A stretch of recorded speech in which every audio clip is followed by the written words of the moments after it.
ನಮಸ್ಕಾರ, ನೀವು ನೋಡ್ತಾ ಇದ್ದೀರಾ ಫಿಲ್ಮಿ ಬೀಟ್ ಕನ್ನಡ. ನಾನು ಚಂದನಾ. ಕೆಲವರು ಇಂಡಸ್ಟ್ರಿಗೆ ಬಂದು ಸೂಪರ್ ಡೂಪರ್ ಸಿನಿಮಾಗಳನ್ನ ಕೊಟ್ಟು ಹಿಟ್ ಸಿನಿಮಾಗಳನ್ನ ಕೊಟ್ಟು ಕಣ್ಮರೆಯಾಗೋಗ್ತಾರೆ. ಇನ್ನು ಕೆಲವರು ಒಂದೋ ಎರಡೋ ಸಿನಿಮಾಗಳನ್ನ ಮಾಡಿ ಕಣ್ಮರೆಯಾಗೋಗ್ತಾರೆ. ಇನ್ನು ಕೆಲವರು ಅವ್ರ ಕೆರಿಯರ್ ಪೀಕಲ್ಲಿದೆ, ಇನ್ನೇನು ಒಳ್ಳೊಳ್ಳೆ ಸಿನಿಮಾಗಳನ್ನ ಕೊಡ್ತಾರೆ ಅನ್ನೋ ಅಷ್ಟೊತ್ತಿಗೆ ಕಣ್ಮರೆಯಾಗೋಗ್ತಾರೆ. ಅಂಥದ್ದೇ ಸಾಲಿಗೆ ಸೇರಿರುವಂತಹ ಬ್ಯೂಟಿ ಈ ವಾರದ ಮಿಸ್ಸಿಂಗ್.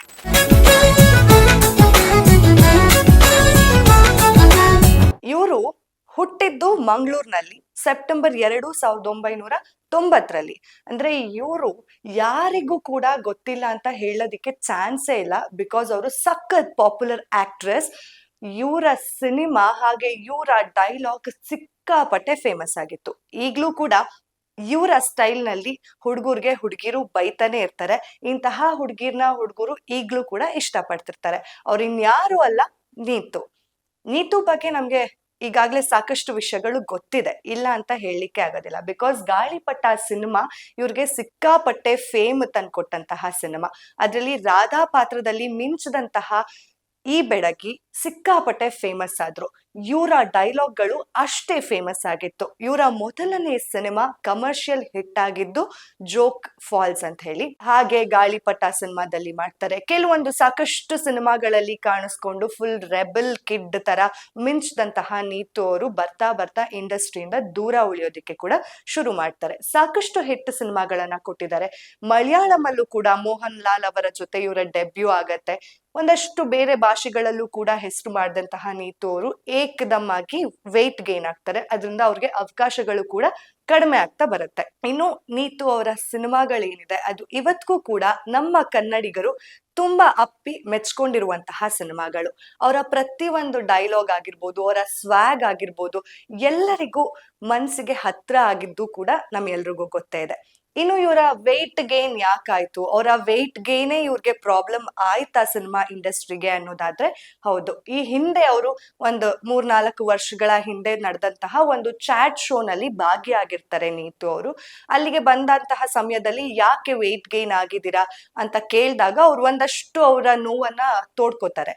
ಅಂದ್ರೆ ನಾನು ಫಿಟ್ ಅಂಡ್ ಫ್ಯಾಬ್ ಆಗಿದ್ದೆ, ಅಂದ್ರೆ ನನ್ನ ಫಿಸಿಕಲಿ ಫಿಟ್ನೆಸ್ ನಾನು ತುಂಬಾ ಚೆನ್ನಾಗಿತ್ತು. ಬಟ್ ಸ್ಟಿಲ್ ನಾನು ಆಗ ಪ್ಲಾಸ್ಟಿಕ್ ಸರ್ಜರಿ ಮೊರೆ ಹೋಗ್ತೀನಿ, ಇನ್ನೊಂದಷ್ಟು ಫ್ಯಾಟ್ ನ ರಿಮೂವ್ ಮಾಡಿಸ್ಬೇಕು ಅಂತ ಹೇಳಿ. ಅದು ನನ್ನ ಬಾಡಿಗೆ ತಗೊಳ್ಳೋದಿಕ್ಕೆ ಆಗ್ಲಿಲ್ಲ. ಹಾಗಾಗಿ ನನ್ನ ಮೆಟಬಾಲಿಸಮ್ ಏನಿತ್ತು ಅದು ಕಂಪ್ಲೀಟ್ ಡ್ರಾಪ್ ಆಗೋಯ್ತು. ಹಾಗಾಗಿ ನನ್ನ ಬಾಡಿ ವೆಯ್ಟ್ ಗೇನ್ ಆಗೋದಿಕ್ಕೆ ಸ್ಟಾರ್ಟ್ ಆಯ್ತು. ಈಗ ವೆಯ್ಟ್ ಗೇನ್ ಆಗಿರೋ ಕಾರಣ ನನಗೆ ಎಲ್ಲಿ ಹೋದ್ರೂ ಕೂಡ ಬಾಡಿ ಶೇಮಿಂಗ್ ಮಾಡ್ತಾರೆ ಅಂತ ಹೇಳಿ ಅವರ ನೋವನ್ನ ಕೂಡ ಈ ಹಿಂದೆ ಚಾಟ್ ಶೋ ನಲ್ಲಿ ಹೇಳ್ಕೊಂಡಿದ್ರು.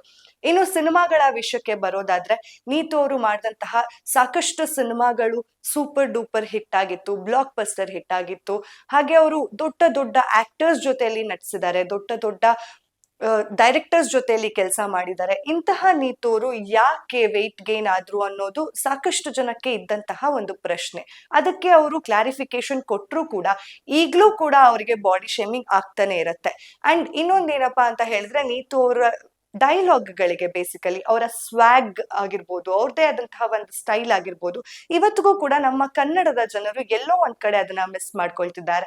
ಅಂದ್ರೆ ಅವ್ರು ಈ ಹಿಂದೆ ಮಾಡಿದಂತಹ ಕ್ಲಿಪ್ಪಿಂಗ್ಸ್ ನ ತಗೊಂಡು ಸೋಷಿಯಲ್ ಮೀಡಿಯಾದಲ್ಲಿ ಆಗಾಗ ವೈರಲ್ ಆಗ್ತಾನೆ ಇರತ್ತೆ. ನಿಮ್ಗೆ ಯಾವ ತರ ಹುಡುಗ ಬೇಕು ಅಂದ್ರೆ ಈ ತರದಲ್ಲಿ ಅವ್ರು ಎಕ್ಸ್ಪ್ಲೇನ್ ಮಾಡೋದಾಗಿರ್ಬೋದು, ಅಥವಾ ನಾನು ಹೀಗೆ ನನ್ನ ಹುಡುಗನ ಇಷ್ಟ ಪಡ್ತೀನಿ ಅನ್ನೋದಾಗಿರ್ಬೋದು. ಅವರು ಮಾಡಿದಂತಹ ಪ್ರತಿಯೊಂದು ಪಾತ್ರಗಳು ಕೂಡ ತುಂಬಾ ಡಿಫ್ರೆಂಟ್ ಆಗಿ ಇದ್ದು ಜನರನ್ನ ಆಕರ್ಷಣೆ ಮಾಡಿದಂತಹ ಒಂದಷ್ಟು ಪಾತ್ರಗಳು ಈಗ್ಲೂ ಕೂಡ ಎಲ್ಲರಿಗೂ ಹತ್ತಿರವಾದಂತಹ ಪಾತ್ರಗಳು.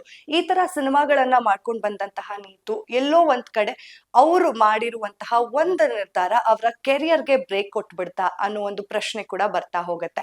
ಇನ್ನು ನಮ್ಮ ಕನ್ನಡದ ಸಿನಿಮಾ ಇಂಡಸ್ಟ್ರಿಯಲ್ ಆಗಿರ್ಬೋದು ಅಥವಾ ನಮ್ಮ ಭಾರತೀಯ ಸಿನಿಮಾ ರಂಗದಲ್ಲಾಗಿರ್ಬೋದು, ವೇಟ್ ಗೇನ್ ಒಂದು ಪ್ರಾಬ್ಲಮ್ಮೇ ಅಲ್ಲ. ಹಾಗೆ ನೋಡಿದ್ರೆ ಟ್ಯಾಲೆಂಟ್ ಇದ್ದಂತಹ ಪ್ರತಿಯೊಬ್ರು ಕೂಡ ಈಗ ಸಿನಿಮಾಗಳಲ್ಲಿ ಮಾಡ್ತಿದ್ದಾರೆ.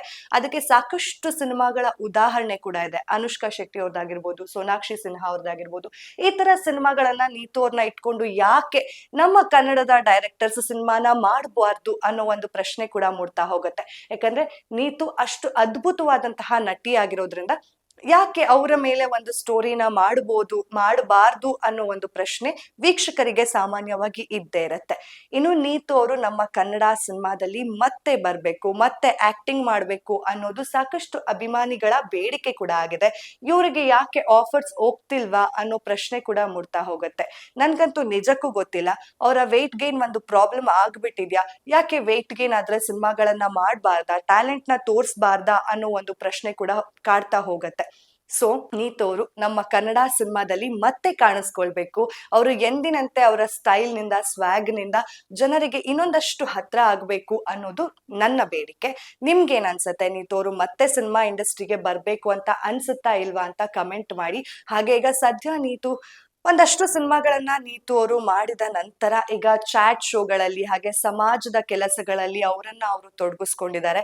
ಈಗ ಸದ್ಯ ಮತ್ತೆ ವಾಪಸ್ ಬರ್ಬೇಕು ನೀತು ಅವರು ಅನ್ನೋದು ಸಾಕಷ್ಟು ಅಭಿಮಾನಿಗಳ ಬೇಡಿಕೆ ಕೂಡ ಆಗಿದೆ. ಅವರಿಗೆ ಅಂತ ಹೇಳಿ ಒಂದು ಕತೆ ಮಾಡಿ ಅವರು ಮತ್ತೆ ನಮ್ಮ ಕನ್ನಡ ಸಿನಿಮಾ ಇಂಡಸ್ಟ್ರಿಗೆ ಕಮ್ ಬ್ಯಾಕ್ ಮಾಡಿದ್ರೆ ಹೇಗಿರುತ್ತೆ? ಈ ಅಭಿಪ್ರಾಯ ನಿಮ್ಗೇನ್ ಅನ್ಸತ್ತೆ? ಸೊ ನಿಮ್ಗೇನಾದ್ರೂ ನೀತು ಅವರು ವಾಪಸ್ ಕನ್ನಡ ಇಂಡಸ್ಟ್ರಿಗೆ ಬರ್ಬೇಕು ಅಂತಿದ್ರೆ ಯಾವ ಹೀರೋ ಜೊತೆ ಅವರು ಆಕ್ಟ್ ಮಾಡಿದ್ರೆ ಚೆನ್ನಾಗಿರತ್ತೆ, ಹಾಗೆ ಯಾವ ಡೈರೆಕ್ಟರ್ ಜೊತೆ ಅವರು ಕೆಲಸ ಮಾಡಿದ್ರೆ ಚೆನ್ನಾಗಿರತ್ತೆ ಅಂತ ನಿಮ್ಗೆ ಅನ್ಸುತ್ತೆ ಅನ್ನೋದನ್ನ ಕಮೆಂಟ್ ಮಾಡಿ ತಿಳಿಸಿ. ಮತ್ತೆ ಮುಂದಿನ ಎಪಿಸೋಡ್ ನಲ್ಲಿ ಸಿಗ್ತೀನಿ. ಇನ್ನೊಬ್ಬ ನಟ ಅಥವಾ ನಟಿಯ ಮಿಸ್ಸಿಂಗ್ ಸ್ಟೋರಿನ ನಿಮ್ ಮುಂದೆ ತಗೋ ಬರ್ತೀನಿ. ಅಲ್ಲಿವರೆಗೂ ನೋಡ್ತಾ ಇರಿ ಫಿಲ್ಮಿ ಬೀಟ್ ಕನ್ನಡ.